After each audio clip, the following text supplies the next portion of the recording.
anladı. Elmas anladı. Son sen başta apaya bak bunda atacaksın. Anladın mı? Sonra kıracaksın. Tamam, ben adam kıracak. Ben sana göstereyim. Sana atmaya gerek. Ha bu tarafa.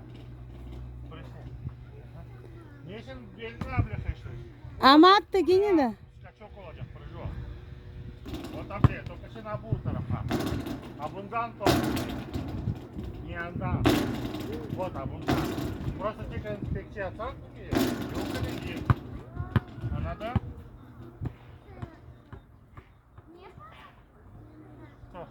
Вот а bunda tur. Вот а bu yeri. Ha, ha. Только не обу тarafa uğraştı, а у koşuya kara. Ona, anladın? И у tarafa o güzel sokuyor. Bak.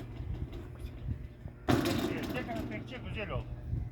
Bak anası aşını o grenecek. Abli. Açta. Vur. А у koşuya vur. Присаживайся. Слышь, Матвей? Бах, присел, встал. Бах. Бах. Какая разница, ты выше не себя? А блядь, тоже он не прямой. А, блядь. Вот он да. Турайся, belini koyduruyorsun sonra atarsın. Anladın? Elma. Böyle yaparsın bak. Oradan bak. Bir top ayağına. Niye şimdi bu tutmaz? Niye tutmaysın topu? Sen yersin çap. Babanın çaptırtısı var topu al.